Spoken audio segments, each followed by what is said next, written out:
All right, welcome into the SC Prep Insiders podcast. My name is Jeff Dullack, and today I'm joined by Scott Burnstein and Tom Markowski.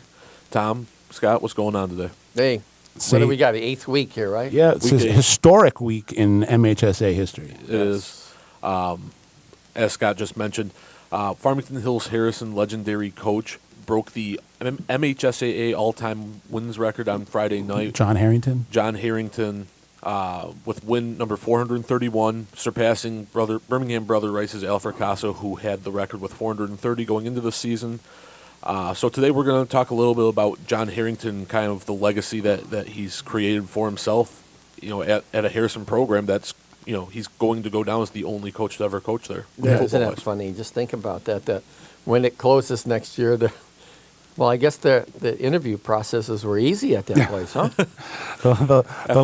We hired one guy for 48 years, or whatever it's going to be. I call him the legend's legend. He is just like the man that he just passed. They're both the legends. And he's a real gentleman, too. I mean, he very accommodating. I'm talking as a reporter talking here that, whenever you needed something, John would say, come at this hour, or when do you want to come? You could, a couple times I said, can I sit in, your film sessions? Can I go in the classroom? Sure, Tom, anytime. I mean, it was beautiful. Coach Fracasso and Coach Herrington are two of the most accommodating coaches I've ever dealt with. Right. And, not to say that when you reach a certain level that you should be difficult to deal with, but when you encounter people that have gone so far up the ladder in their profession, and they're still very down to earth. They're still just great character guys. They're mentors. They're teachers. It warms your heart to see someone that has that kind of success and is still grounded and it's still doing it for the love of the game and love for the kids, not just for self grandization. A lot of people might, if they don't know John or don't know the Harrison program, they might say, that's all they do is win. That's all they care about is winning. And it probably couldn't be further from the truth. Right. All the guys I talked to, and I wrote a story for the MHSAA, that, they just said he cared about the kids, the players, more than he cared about winning football games. And I would talk, here's a guy that has nothing to do with Oakland County or anything. It's Matt Koziak, the coach at Mona Shores in Muskegon. He said he had a chance when I told him I was doing the story, because I did a story on Mona Shores this week too. But he said, "Oh, Harrington, he just loves the guy." He says, "I saw him do or heard him do a speech. I was in the room, and he didn't talk about anything about football. He talked about just life and in the classroom, how to treat your players." He says it was a great speech. He has tremendous respect for a guy. And here's a guy that 3 hours away, whatever. They don't know anything about You can just I've interacted with a lot of coaches that haven't even come close to accomplish what Coach Herrington or Coach Fracasso accomplished, and they've been considerably more difficult to deal with than those two. And it makes you appreciate the type of men that Coach Fracasso and Coach Herrington are, and what they were able to achieve, and in some ways, in my opinion, it makes it even more special. Right. That's one thing that stood out. I got a chance to talk to Coach Herrington earlier this week. First thing I talked to him about was the record. And closing in on the record, and obviously has to be a big deal, reaching, coming so close to a milestone. And the first thing out of his mouth was, if we beat Berkeley, we qualify for the playoffs. Right. I mean, he's been saying that all year to me when I've been talking about it. He's like, the record's nice, and the record means something to me, and it means something to the community. But really, what means the most to us right now in 2017 is punching a ticket to the playoffs. That's what we're thinking about. Right. And I agree. I mean, that's what you have to think about. You can't, and John's not going to let himself, how should I say, live in the past or enjoy those victories now. His job, his responsibility is this team. And they're cherishing the moment. Unfortunately, as we said, the school's going to close next year, and the history of Harrison football, the book will close on it, just like the doors will close on the building. And I know I can just tell from talking to Coach Herrington and being around him this year. I've been to 3 or 4 games that every second is being cherished and appreciated. Now you said that, and John was telling me about that too. Obviously next year, and he says, the freshmen now are numbers wise, they're going to other schools. Yep. Meaning, my take on this: what division is Harrison going to be? They could be Division 5 or 6 next year. Yeah. I just thought of that now. they're still going to have a good football team, but obviously the depth won't be there. Right. I'm just curious what level they're going to be playing at. John said, when I talked to him on Tuesday, was, this year was a first year where everything really started hitting. He walks into the school and the freshmen aren't there. Something that you're used to seeing as a part of that football program. The freshmen aren't walking in that building. He's not looking at these guys and going, I can't wait till these guys are seniors 4 years from now. It's going.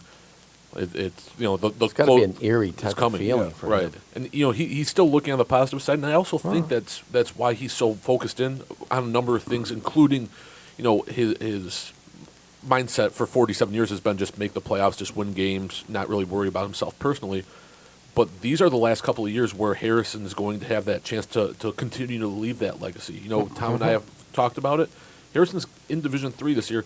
They have a really, really good shot of making a deep run to the playoffs. Just because Division III is kind of funky in a way. So there's strength in certain regions of the state, and there's just not a lot of great Division III programs in this area. They might not have a ton of depth, but they've got 4 or 5 big-time playmakers, led by Ovia Gufu, the Notre Dame commit, senior linebacker / wide receiver / kick returner now. He's really showing his versatility this year. But they got a couple other kids that are real game changers. And when you have a handful of game changers and it's the playoffs, that's a recipe for a long run. Right. And just looking at it, we look back at all these storied programs that closed a long time ago. I think the most notable one that we talked about is St. Martin de Porres. Yeah. That just legendary athletic program that they had across the board. I think 5 years from now, 10 years from now, 15 years from now, we're going to look back at Farmington Hills Harrison and go, what a program football-wise. Just 30, 40, 50 years from now, we're going to look back and it's going to be... nobody will have really matched it well, the amount of time that Harrison was around. And another feather in the cap of Coach Herrington as the architect of that program is whenever you take what you're doing and you move it out of where it's being done and take it out of local and make it national. I mean, frankly, Harrison football is a national brand. When people think of Farmington Hills, in certain factions of America, when people think of Farmington Hills, they think of Farmington Hills Harrison football. Right. Well, you just look at that, kind of furthering your point. Look how many players are in the NFL just right now. Right now, he's got 4. Right. Drew Stanton is obviously he's more well known in this area, but he's well known as a backup quarterback in the country. But he's played he's been there 11. He's been in the league 11 years. Right. You see that high school, Farmington Hills. He hasn't had one injury. Right. And Burbridge is with Aaron Burbridge, the receivers with the 49ers. Devin Funchess is developing into a star with the Carolina Panthers. Is one of the most well-known Harrison grads. Period. And Mark Dell, I think, is on a practice squad. Wow. Okay, I didn't know that. Or he was on a practice. If he's not in the NFL this year, he was in recently. Yeah, you also have a guy like Mario Ojemudia. Is he playing somewhere in the NFL right now? I believe he's with San Francisco or Baltimore. I know. Okay, so that's two completely opposite sides. So at least 4, maybe 5. And that's not counting guys that have been in there in the past. Right. Nick Williams, the probably the best power back in Harrison history. He was a load to bring down on the 93, 94 state championship teams. Then he went to the U, and then played 8 years in the NFL as a fullback. Right. Ricky Bryant had a cup of coffee, won a Super Bowl ring with the Patriots. Right. And then he said he played 3 years in the NFL. And he said it to me like, I only played 3 years. Yeah. He played 3 years in the NFL. To me, that's a pretty big deal. Yep. Yeah. And you look ahead, obviously, the time at Harrison's winding down, but you have some really good collegiate players right now. Mike Ojemudia is making a name for himself at Iowa. I think Mike Ojemudia, I talked to a lot of people, just to do a quick plug, both on my State Champs blog. I have a top 10 Harrison playmakers of all time and a top 5 defensive players of all time. And then in the Oakland Press, I did a top 10 most memorable Harrison football games and a all Harrison football team. And from doing research with that, the consensus I talked to about, I talked to dozens of people, but the consensus amongst 3 or 4 people I spoke to was that Mike Ojemudia is probably the most underrated player in the history of Harrison. I was just about to say that. Coming from, because of his lineage, because everyone knew about Mario. But I had a couple people tell me that really in the history of Harrison, there hasn't been someone that's been more overlooked and been more of a big impact player than Mike Ojemudia. Well, you look at Mike Ojemudia, it seemed like he first started on the defensive line, went to linebacker, back to defensive line. He played some tight end. I'm seeing him plays in the secondary at Iowa. Iowa, yeah. He can do it. He can do it all. We also look at other guys that could continue that Harrison legacy from here on out. Khalid Kareem at Notre Dame, a great defensive end at Harrison, now playing at Notre Dame. And now, we mentioned him earlier. He's a Mr. Football candidate. Ovie Ogufo, I think anybody here, wouldn't be surprised if we hear Ovie Ogufo's name on Sundays, because you see how good of a player he is now. His potential's still through the roof. Right. He's still. I look at him as an athlete that's just still growing into wherever he plays at the next level. He's gotten better every year. That's what you like to see. You don't like to see a kid stagnate. You don't like to see a kid that's great as a sophomore, and then he's still really good as a senior, but he hasn't taken strides in his game. And Ovie is, like we were talking about, his versatility, and I think that's just going to bode so well for him in South Bend. He can play, obviously. He's being recruited, or he'll go to Notre Dame as an outside linebacker, but because of injuries this year, he's actually playing inside linebacker, and they're lining him up sometimes at the Viper spot, where he's kind of in between a safety and a linebacker. That's not even talking about what he's doing offensively, where he never played on the offense side of the ball, he never played special teams, and then this year's 6-2 team, he's doing, like we said, he's doing it all. He returned a punt for a touchdown against Seaholm. He has something like 25 grabs going out, stretching the field, and against. Last week against Oak Park in the game to tie the record, he had 3 catches for 70 yards, and they were really nice catches. Right. I just want to take this time to remind everybody that we are sponsored by Hungry Howie's Dough Raiser. Your next fundraiser comes with flavored crust and Diversified Members Credit Union. Go to dmcu.org to learn more. Dough Raiser. I love it. Yeah. I was at Frankfurt's game against St. Ignace last week, and I'm sure people are saying, why were you there? How did you get there? But that was one of their play calls at the line of scrimmage. Dough Raiser. And I went like, what? Big fan of the fundraising. I want to just add a quick anecdote that I think people will appreciate, or at least I really appreciated when I heard it. And I heard that this is an anecdote that's pretty famous around Harrison parts. But so John Herrington and the Harrison program had a state record, 13 state championships. They've been to the state finals on 17 different occasions. Yeah, which is amazing. They only lost 4. And when they get there, they win. Right. So they got there, and they lost their first one. Right. So that's So they got there the first time in 1976. They played Midland Dow. It was only the 7th year of the program, and I guess Herrington, as they were leaving the field, or as they were I'm not sure, either as they were walking onto the field or as they were leaving the field, he turned to his assistants and said, "Hey, look around, guys, soak it all in, because we're probably never going to be here again. We're never going to experience this. So appreciate it." It's funny you say that. And I guess that's a story that's told a lot, because obviously he went there 16 more times after that. Right. It's funny you say that. When I talked to John on Tuesday, the story he told me about that 1976 years, he called up his dad and said, "Yeah, we lost. If every team in the state makes it to the state finals, we're not going to be here for another 50 years." So, he's a coach who never took anything for granted. He's a coach who, I think, even to this day, even through 13 state championships, he's somebody who savors every moment and appreciates every opportunity he gets at a deep playoff run, an appearance at the Silver Dome or Ford Field. And he's really a genuine person. I think that's one thing that I think people around him, people that have gotten a chance to talk to him, interview him, know him, will come away saying and thinking about John Herrington. There's nothing phony about him. He is authentic. Just make a connection between the 2 all-time greats. When I was talking to people around the Harrison community, talking about the most memorable games, and I guess I kind of underrated it, and I don't know why. I didn't immediately, when I was trying to put together my 10 most memorable games, I made a draft, my first draft list. I didn't have on there the 2010 first round, which is, that's in my story. Some people are called the Miracle on 12 Mile, when looked like they were going to lose. Brother Rice was going into victory formation with 90 seconds left, up by 3. Wasn't it Jake Vento? And the quarterback for Rice fumbled. Jake Vento picked it up, went 60 yards for the game-winning touchdown, and then on a Hail Mary from Brother Rice to end the game, Aaron Burbridge picked that off and then took it back to seal it for a game-sealing interception return for a touchdown. The thing is, that game, those teams, whoever won that game was Yeah, it was gonna winning win. the state title, Right. and I didn't. It's I didn't. just Like I weird said, that I they didn't. played first round. I didn't put that. The reason why was because Rice that year was 5-4. Oh, okay. It was a really good 5-4 team. One of Right. those.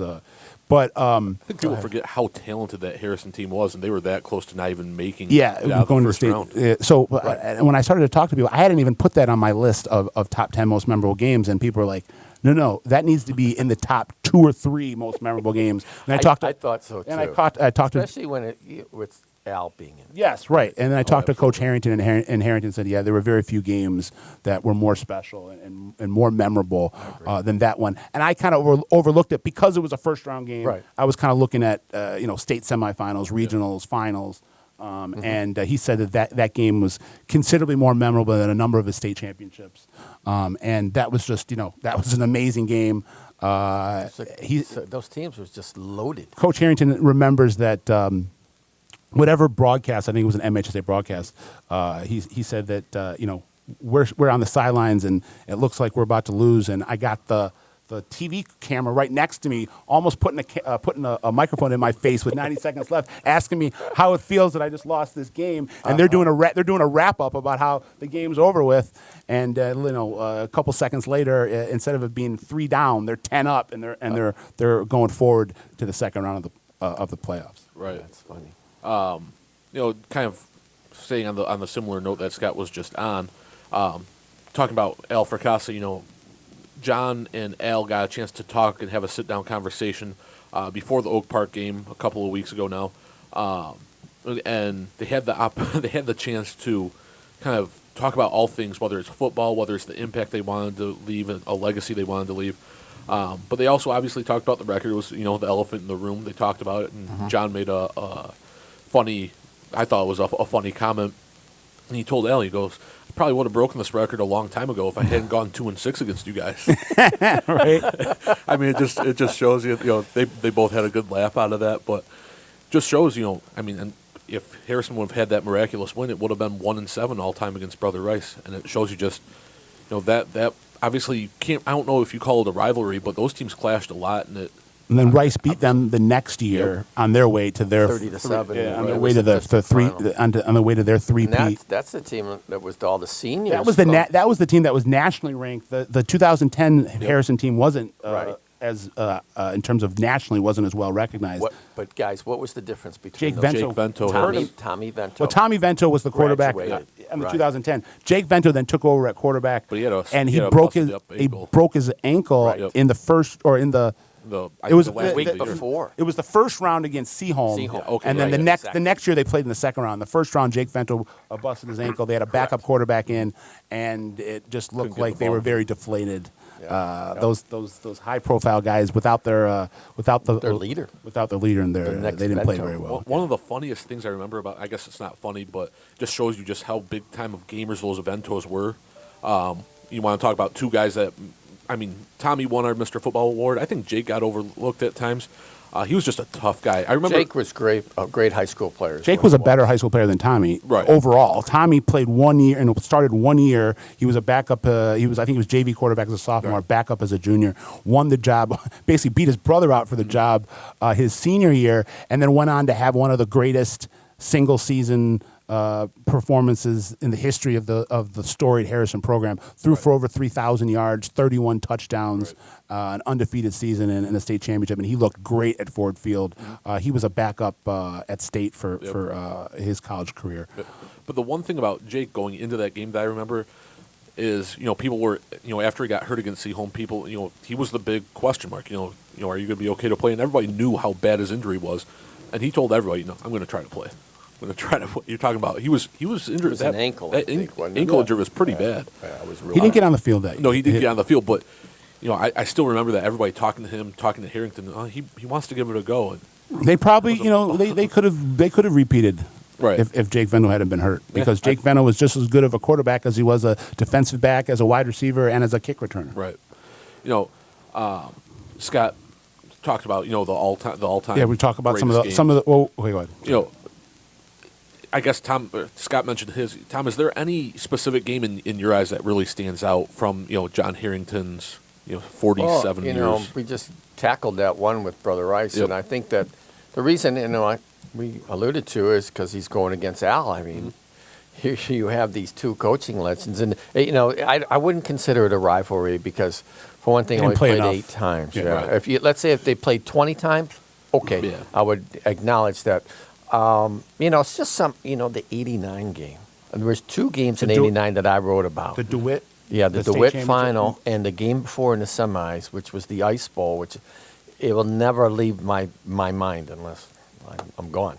But it was I remember driving home in that weather because we filed by couplers back then.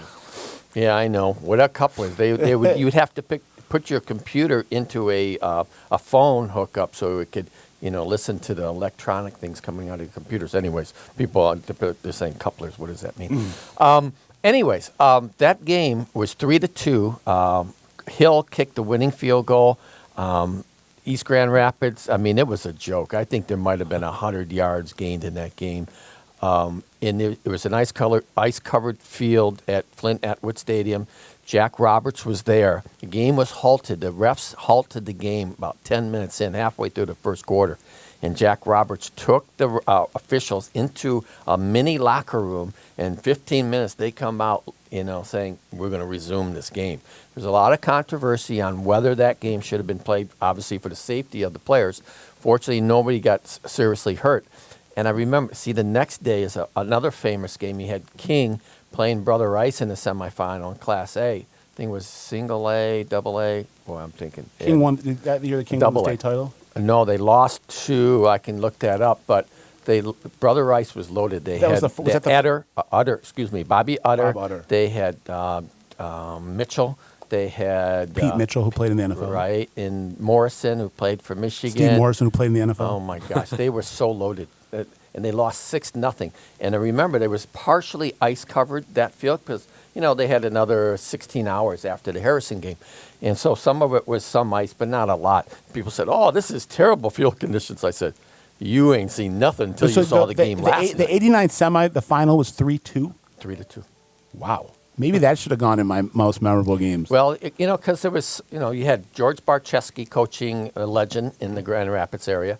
They won state titles at East Grand Rapids. Actually beat Harrison in a state championship game. But it was the emotions out there. I mean, I was on the sidelines when Jack Roberts is there, and most of us, Mick McCabe was there from the Free Press. Of course, this is a huge game. Yeah. I mean, you got Harrison and East Grand Rapids storied programs even then. Yeah. Right. And for them to say, we're going to play, I think we all looked at each other like, you're kidding, right? You're going to send those kids out there and that you can hardly, cleats and everything. And they're slipping and sliding. You can't get anywhere in that field. So, and then the next week, Mill Coleman's comeback. I mean, they trailed in that game 21-0 to DeWitt. Came back. DeWitt took Harrison came back to tie the game late. Then DeWitt scored with 2:20 to go up by 6. They missed the extra point, which was obviously crucial because then Coleman took him down the field. And he scored a 9-yard touchdown run Correct. with 90 seconds left. Right. And They kicked the extra point. solidified his legacy as Mill the Thrill. He left the MHSA in 1989 as its all-time leading passer. Right. Now his record has been surpassed a number of times in the Jason Picasso was in the 27 years. But since at that then. time when he did 28 that, years. those numbers that Mill Coleman put up were just a joke. Yeah. Because he was such an electrifying type of player, and obviously he went on to play at Michigan State as a receiver. But as a He quarterback, threw for 7,464 yards. just a phenomenal player. Right. The one thing I wanted to mention, obviously I've only been covering high school football. And But those, to answer your question, I think those 2 games plus the Al game, Right. with the fumble. Right. The other thing I want to mention, since I've been covering high school football, Harrison has won 1 title that came in the year we were just talking about. Me too. Right. That's right. We basically, Jeff and I have been pretty much covering high school football in this area for 10 years. Right. But, at the very beginning of my kind of memories of high school football and following it, I was born in '89, so I wasn't around for Mill Coleman. He's a baby. Right. But one of the very first memories I have was Harrison going for a 5th straight state championship in 2001. Yes. I have that in my top games, Yes. the 5-peat. Right. Uh-huh. I vaguely remember it, so I can't tell you, the ins and outs of it. I was 12 years old, but that still stands out to me. we talk about how great it is when teams win back-to-back or 3 straight. This team won 5 straight From state titles. from 97 to 2001, Drew Correct. Stanton was the quarterback on the final 2. Right. Yep. And they beat Fruitport 28-7 in the Division III state finals. And you talk uh, about a team that'll never get to the finals again. That's Fruitport. And what people said to me when I was talking to people about that run and the 2001 run was that the more memorable game was actually the semifinals against Saginaw. Okay. And the Saginaw team was led by Lamar Woodley. So you had Okay. a future NFL quarterback going up against a future NFL linebacker on defense. So Woodley was amazing. yeah. Right.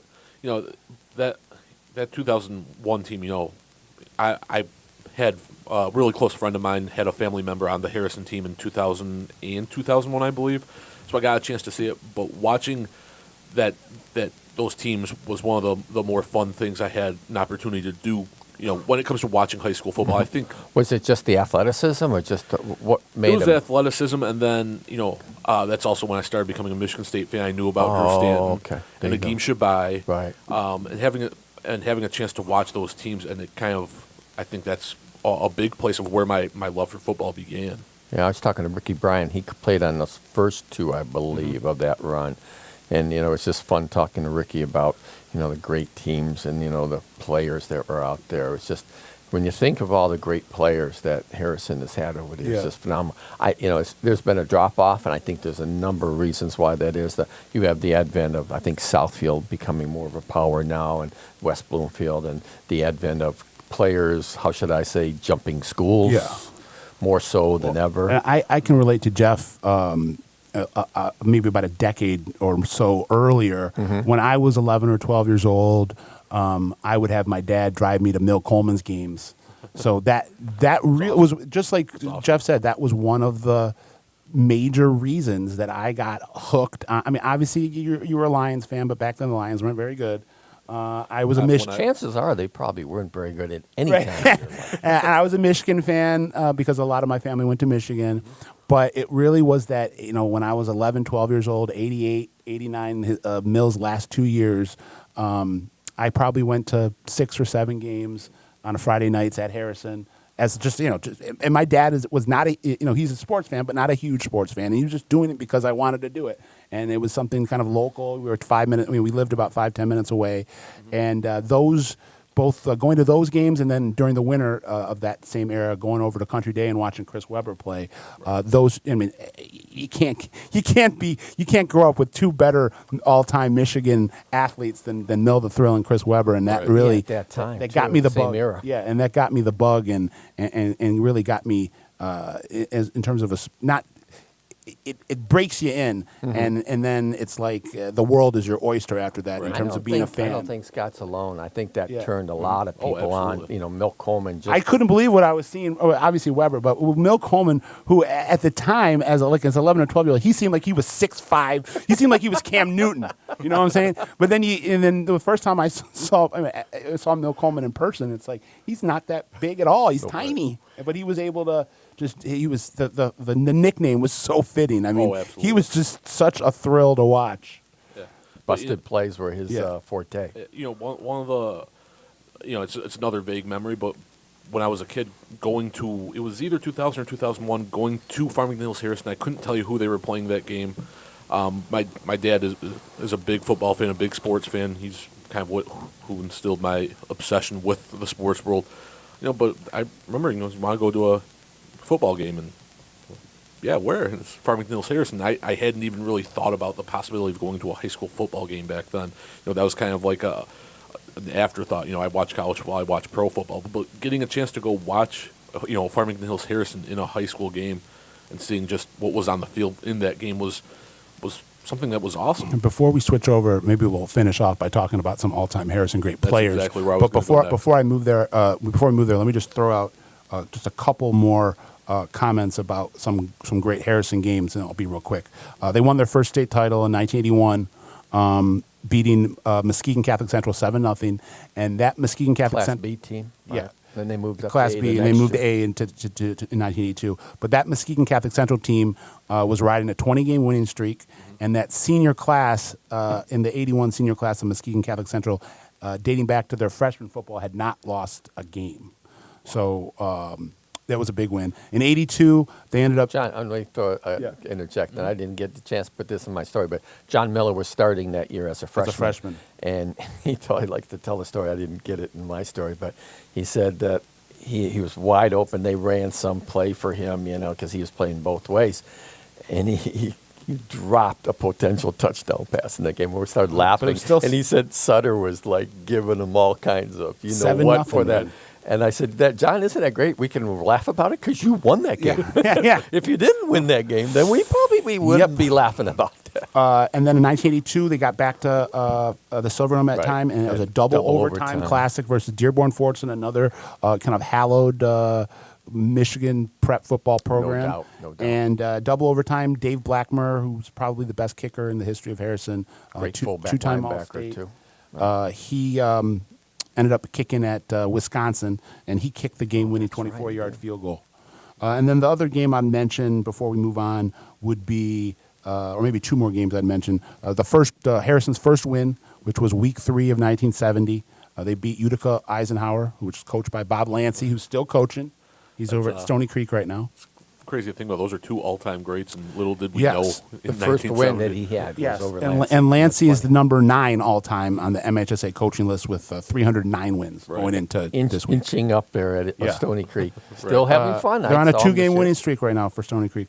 And that game was actually, it was before Harrison's Field was built, so it was actually played at North Farmington, where John Herrington cut his teeth as a coach under Ron Holland. And then the last game I'll mention would be to open the preseason and to open the postseason in 2003. Harrison won a 65-64 shootout with Chelsea. Chelsea, I remember. And that. the game was won on a stop 2-point conversion. A nose tackle named Brandon Willer and a safety named Mike Mancotti forced the Chelsea ball carrier out at the 1-yard line right before he reached the goal What a line. classic game. And they That's ended a up good one. going to the semifinals that year. So let's move on to some Well, players. one thing and about the integrity of John, too. I remember him in '99 calling me up on the phone. And it wasn't a very good phone call. He said, Tom, we just turned ourselves into the MHSA. Oh, yes. Well, that's another good we used an ineligible player. We didn't know. And Joe Pacey was our assistant coach on that, too. And I have that in my story. And Joe says when John was talking to his players, he says it was really emotional. He said it was really hard to watch him tell the players that they had to forfeit. So they went from 3-1 to 1-3.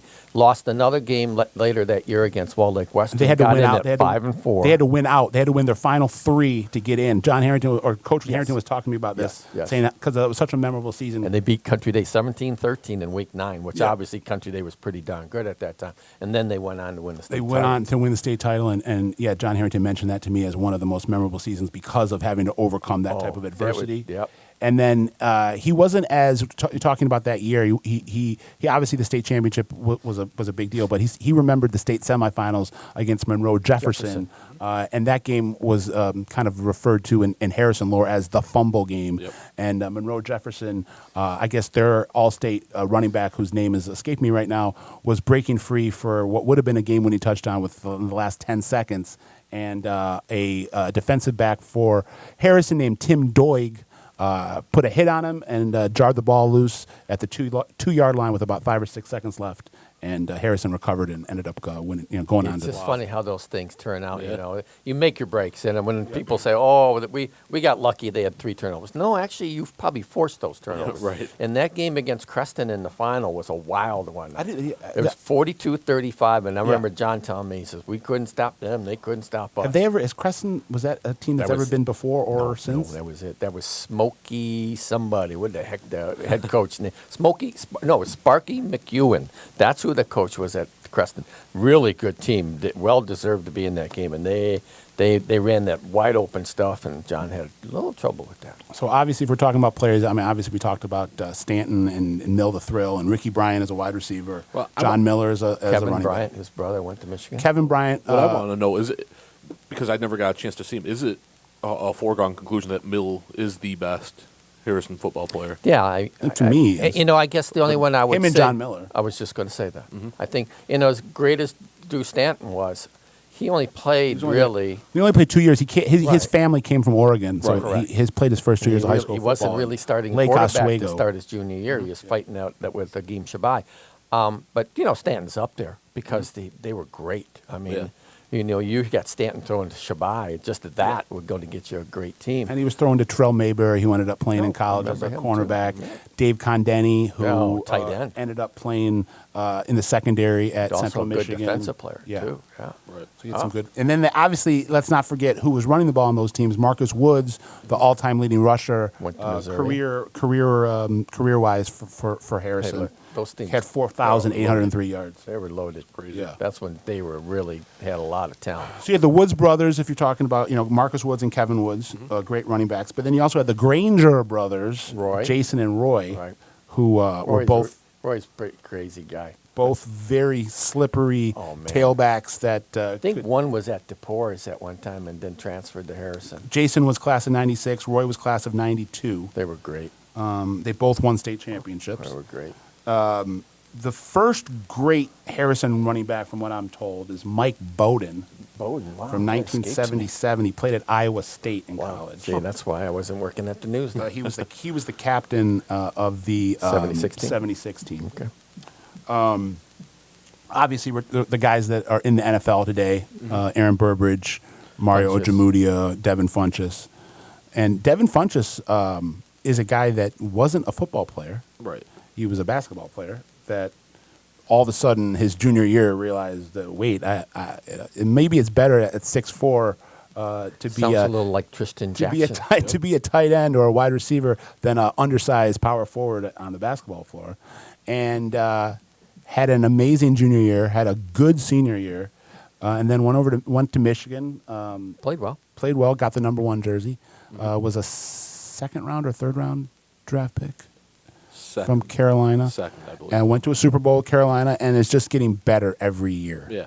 And he's about to get paid. He's about to get a one- nice contract. Right. One name that stands out to me, obviously, I remember seeing Drew Stanton and Agim Shabai, but I don't really feel like I was old enough to develop an opinion of them. But probably my favorite player that I've seen play high school was Aaron Burbridge.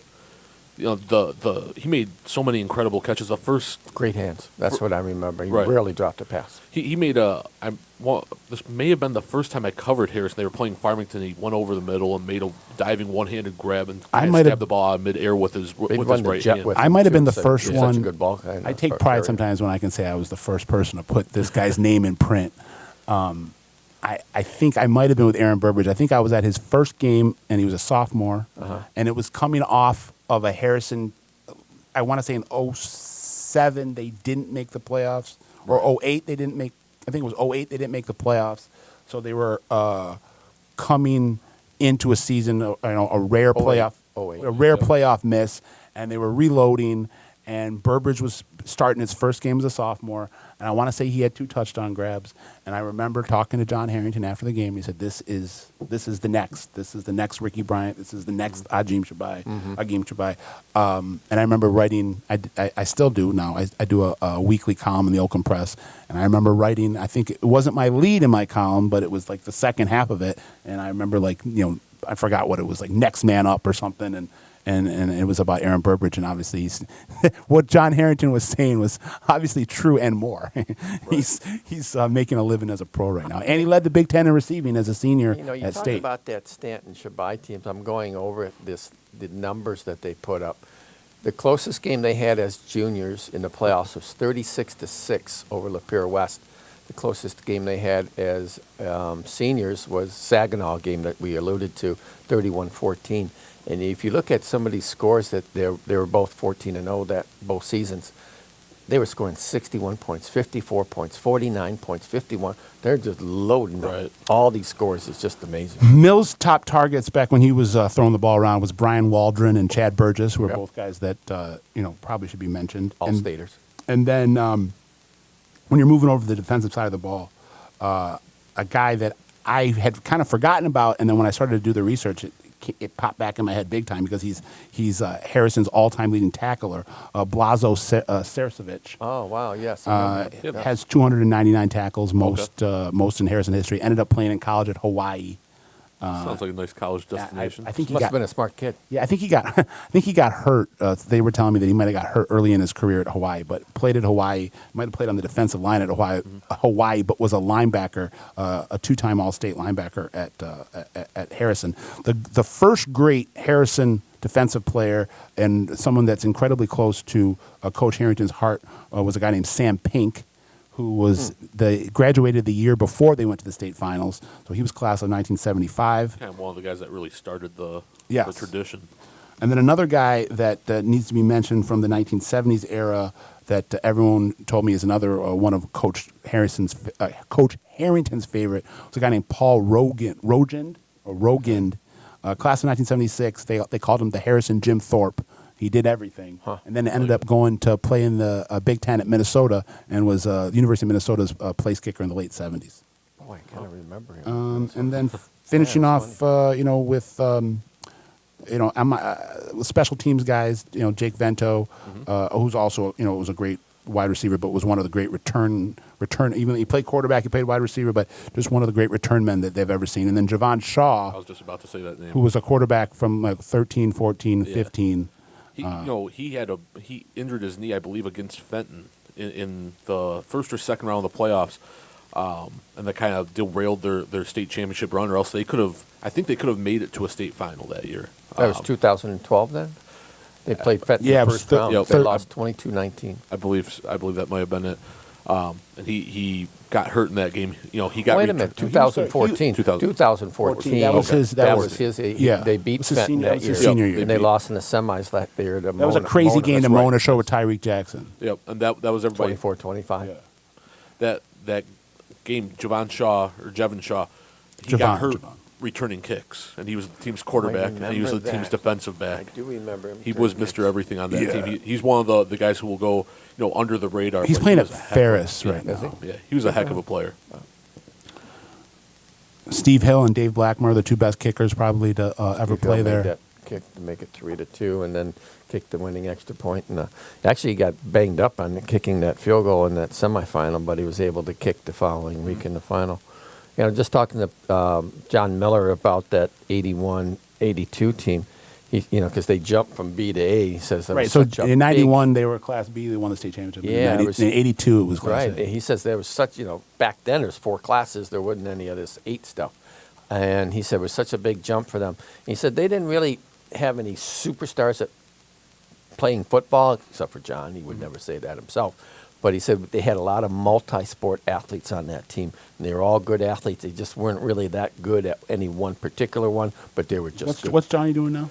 He is down in Kentucky working, I think, for Toyota, I believe. He's been there 11 years. He's got a couple children that he's, not in Kentucky, so he spends a lot of time visiting them. I mean, this has been one of my favorite podcasts we've done. I love talking I about know. history Yeah. and the legacy of Harrison football. It's so rich. When you talked about seeing Mill Coleman, and that turning you on, I couldn't help but think about that time is 85.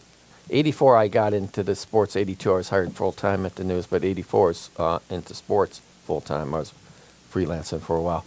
But that was kind of my beginnings of handling all the stuff, the all-state teams, all the area. And Harrison was just like, take him as your receiver, take him as your running back. It's like, they'd have 4 or 5 guys. And another thing for me, it's to make this all about me, but for personally, I think it turned on a lot of people at that time. But then in the last 10 years, when I've gotten, I came back to the state. I had lived out of state from 2000 to 2007. I came back to the state and started working for the Oakland Press, and actually getting to start to cover the legends like the Fracasas and the Harringtons and the Porritts.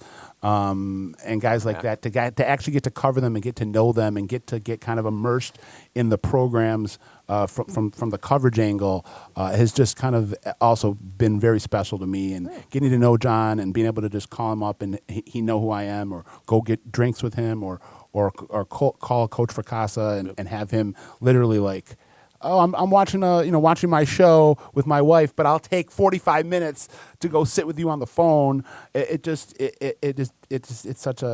keep on saying the word special, but it just feels very special. I think that's a perfect word for it. And it means a lot to me And it's so much more than just work Yeah. to be able to. Absolutely. When I went to go covering John's run to this record, it just knowing him and knowing the program, it's so much more than just a job. It's so much more than just going to write a story or tell everyone that this record was broken. 100%. Just to get to see him and Jeff and I were right with him when he tied the record, and I might have been the first member of the press or me and Jeff might have been the first two members of the press he saw when he came out of the handshake line, and his only reaction say, "Hey, congratulations!" Coach, say, "Hey, how about that?"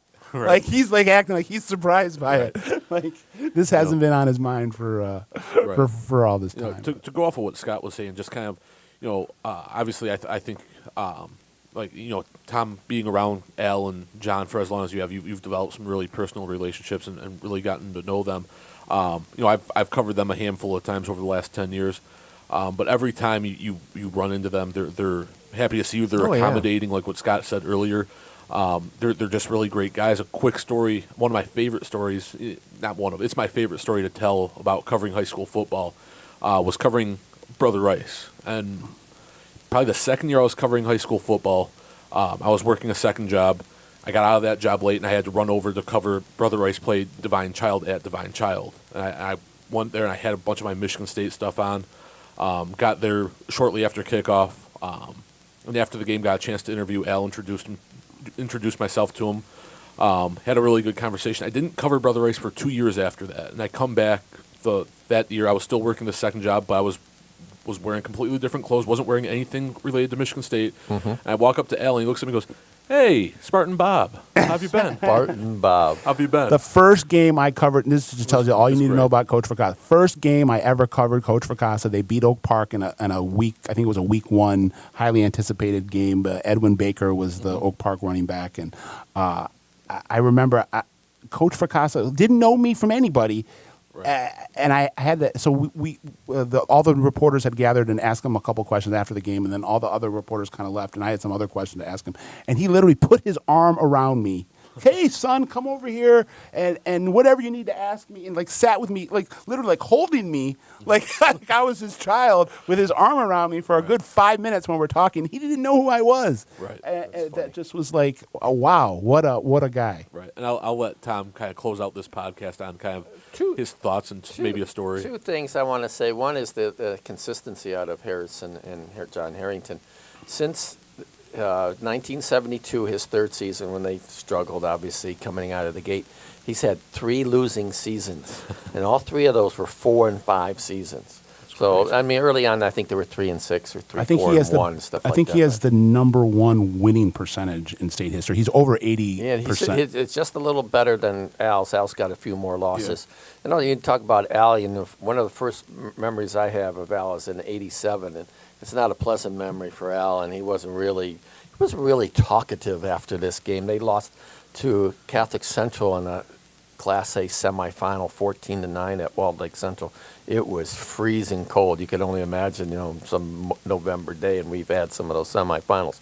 But he was, back then in '87. See what happened with Al is he mellowed as time went on. I mean, he became much more, jovial. Approachable. Yeah, I mean, all coaches, and even Harrington, I was talking to guys, I said, how was he after losses? Because to me, he was always cordial. They said, oh, he took losses hard, but he would never show it. I could tell. Maybe it's because of what's going on with the record being of Well, that must have been a tough loss against to Groves. He was very, very sullen after the Groves loss. That had to be tough. Yeah. You lose that type of game. But, Al at that time was, he was like blunt. I'll put it to you.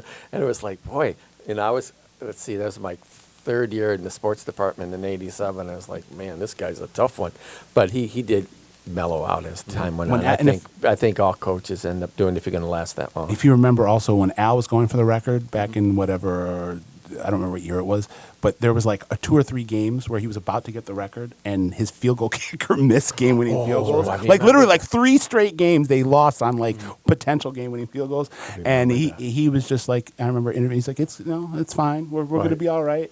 we'll still be okay. And they were using different yeah, kickers. they were. That's when they brought Jason Alessi out of One of the who hadn't been saviors. playing football, Right. And they brought him basically in week 6. And I they think it was brought the him on. players actually. The seniors took went to him, yeah. yes. And they ended up winning a state in championship. the halls, like Yeah. you Yeah. got to play, Right. like you don't even have a choice. But he was pounding on that door. It wasn't like Coach Herrington, where it was kind of he's coasting to this this record, Right. Coasting to this record.